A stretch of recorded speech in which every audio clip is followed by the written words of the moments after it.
आप सुनो, सुबह से लेकर शाम तक, शाम से लेकर रात तक, रात से लेकर सुबह तक, सुबह से फिर शाम तक, मेरे घंटे का किंग, मेरे घंटे का किंग, मेरे घंटे का किंग, है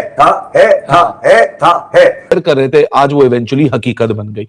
फॉर्म है नहीं, परफॉर्मेंस है नहीं। सीरीज हमने रखी थी कि लड़के वहां जाके अपने आप को तगड़ा कर लें, अब वो वहां ऑस्ट्रेलिया में अपनी एग्जिस्टेंस को ढूंढ रहे हैं। और ये वो तीनों प्लेयर हैं जो कि प्लेइंग 11 में भी होंगे, ये वो तीनों प्लेयर हैं जो कि सीनियर की टोपी पहन बाबर आजम को ही टीम से निकाल दिया। जी हां, पाकिस्तान ने अपना T20 squad versus Sri Lanka announce कर दिया, जिसके अंदर बड़े बड़े चेंजेस किए गए हैं। अगर इंडिया के स्क्वाड के अंदर शुभमन गिल नहीं था तो पाकिस्तान ने अपने स्क्वाड के अंदर बाबर आजम को नहीं रखा। अब सवाल यह आता है कि बाबर को क्यों नहीं रखा। देखो, दो वजह मैं आपको बताता हूं। पहले खबर मिली थी कि पाकिस्तानी प्लेयर्स जो है ना बिग बैश के आधे मैच खेलेंगे, फिर वापस आ जाएंगे, श्रीलंका वाला टूर खेलेंगे। उसके बाद खबर है क्रिकेट ऑस्ट्रेलिया की तरफ से कि पाकिस्तानी प्लेयर्स पूरा सीजन खेलेंगे। वर्स्ट वनडे ट्राई नेशन से, मतलब 3 मैच वनडे सीरीज उनकी वर्स्ट है, लेकिन 15,000 रन कर गए वो, और 125 के करीब उन्होंने वनडे खेले हैं। उसमें जावेद मियादाद हैं, इंजमाम है, यूसुफ हैं, यूनुस हैं, तो इस सईद अनवर हैं, इस लिस्ट में आ गए वो।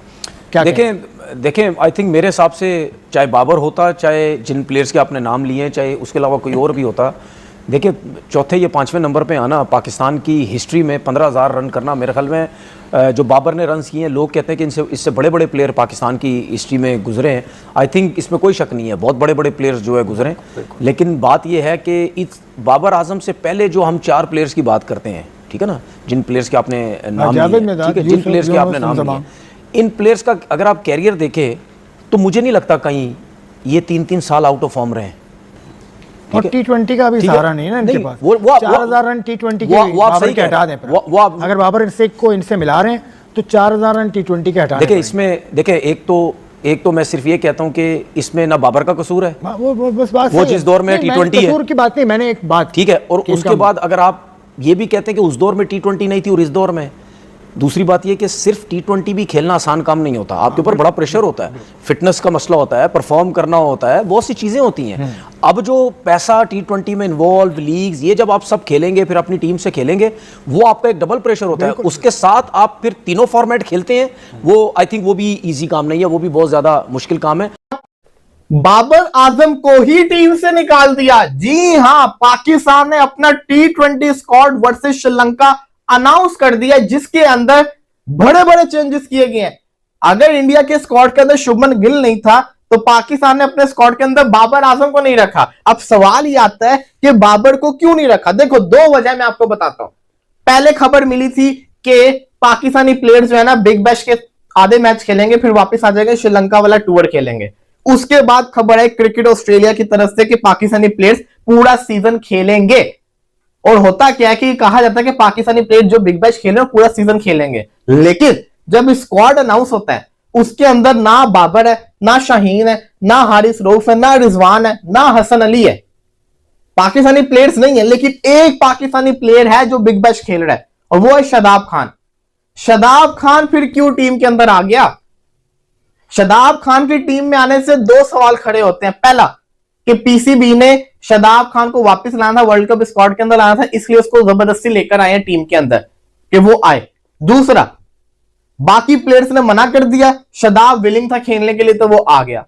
अब मैं ये समझता हूं कि पाकिस्तानी प्लेयर्स पाकिस्तानी टीम में जगह बनाना चाहते हैं, वो कभी भी मना नहीं करेंगे। मुझे ऐसा लगता है कि ना पाकिस्तान से खेलने के लिए, अव्वल तो वर्ल्ड कप भी आपका श्रीलंका के अंदर है, और श्रीलंका वाली सीरीज तो आपकी तो प्रैक्टिस होनी थी।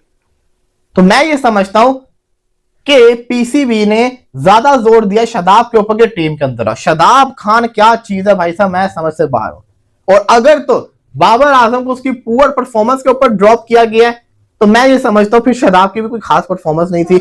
मैं ये समझता हूं कि फिर साहिबा फरहान ने भी बांग्लादेश प्रीमियर लीग के अंदर कोई ज्यादा खास परफॉर्मेंस करके नहीं दिखाई। मैं ये समझता हूं आपके जितने भी टीम के प्लेयर्स हैं, फकर जमान IL T20 के अंदर बड़ा फ्लॉप रहा है, फिर तो कोई भी टीम में जगह नहीं बनाता हुआ नजर आ रहा मुझे। अगर आपने लीग की बेस के ऊपर स्क्वाड बनाना है, मुझे ये दुख नहीं है कि आपने बाबर को टीम से बाहर किया, मुझे तकलीफ इस चीज की है कि आप किस बेस के ऊपर शादाब को टीम के अंदर लेकर आए। पाकिस्तान ने 3 चेंजेस किए हैं। अब्दुल समद आया हसन नवाज की जगह, ख्वाजा नाफे आया बाबर आजम की जगह और शादाब खान आया शाहीन शाह अफरीदी की जगह। बाकी पाकिस्तान की वही टीम है।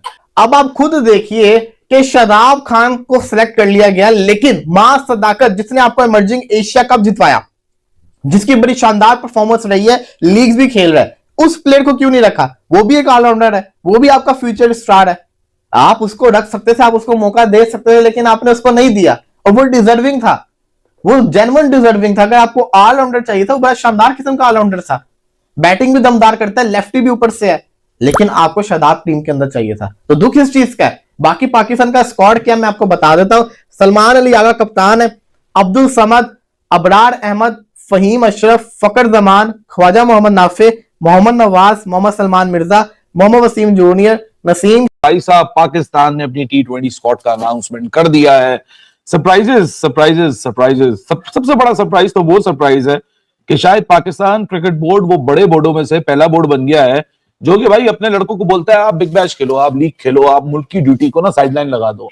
फिर हम किस तरह किसी को कल को रोक सकते हैं मुल्क की ड्यूटी? हाँ, बोर्ड की अगर सेटिंग हो तो मुल्क की ड्यूटी के ऊपर कॉम्प्रोमाइज हो जाए तो कोई प्रॉब्लम नहीं है, लेकिन अगर बोर्ड की सेटिंग नहीं है और अगर आप कहीं एनओसी ले लें, कहीं आप एनओसी वो जो रिक्वायर्ड एनओसीज होती हैं कॉन्ट्रैक्ट में 2-3 उससे ज्यादा बियॉन्ड चले जाए तो आपके कॉन्ट्रैक्ट्स पे इशू आ जाता है, आपकी क्रिकेट की करियर पे इशू आ जाता है, बोर्ड बहुत सेंसिटिव हो जाता है, आपको कॉन्ट्रैक्ट से हाथ धोना पड़ता है, आपके लिए ईमेल्स हो जाती हैं। तो भाई तरीकाकार रखना है तो फिर दोनों तरफ बैलेंस रखना चाहिए ना, आपकी जो एक स्टेटेड पॉलिसी है।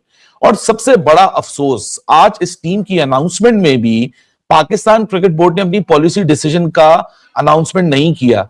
इस पॉलिसी डिसीजन का अनाउंसमेंट क्रिकेट ऑस्ट्रेलिया के चीफ ने किया था कि भाई साहब आपके खिलाड़ियों को आप इतना ज्यादा खुश मत होइए, आपके खिलाड़ियों को तो हमने पिक इसलिए किया था क्योंकि उनकी फुल अवेलेबिलिटी ऑफर की गई थी हमें। सो हमने तो इस बात पे भी शोर मचाया था, इस बात पे भी वीडियो की थी कि how can another cricket board और उसका चीफ, उसका रिप्रेजेंटेटिव आपके बोर्ड और आपकी लड़कों के बारे में बता रहे हैं कि जी इन्होंने पार्टिसिपेट करना या नहीं करना, वो भी नेशनल ड्यूटी पे। अच्छा, ये जो मंजन है ना, ये मंजन जो है वो सिर्फ आपका चल रहा है बिग बैश के ऊपर। IL T20 से लड़के वापस, BBL से लड़के, BPL यानी बांग्लादेश प्रीमियर लीग से लड़के वापस। तो भाई ऑस्ट्रेलिया हमें बदले में क्या ऐसा दे रहा है? 3 मैचेस दे रहा है वर्ल्ड कप से पहले। तो ना वो आप पे एहसान कर रहा है ना हम पे एहसान कर रहा है, क्योंकि उसको भी तो वर्ल्ड कप सब कॉन्टिनेंट कंडीशंस में खेलना है, उसको भी तो T20 की एज अ टीम अपने कॉम्बिनेशन को ट्राई करना है। चले जाते कहीं और एशिया खेलने के लिए। तो पाकिस्तान पे मतलब एहसान क्या है? हमने ये सीरीज रखी क्यों थी श्रीलंका के अंदर? हमने ये सीरीज इसलिए रखी थी क्योंकि इस सीरीज के बदौलत हम लड़कों को आइडेंटिफाई करना चाहते थे कि ये कंडीशंस होंगी, ये वर्ल्ड कप होगा, ये लोकेशन होगी, ये क्लाइमेट होगा, जो पहले एक्लेमेटाइज हो जाओ। बाबर की फॉर्म है नहीं, शाहीन 50-50 पे खड़ा हुआ है, हारिस रऊफ का अता पता है नहीं, और वो तीनों BBL के अंदर है, बाकी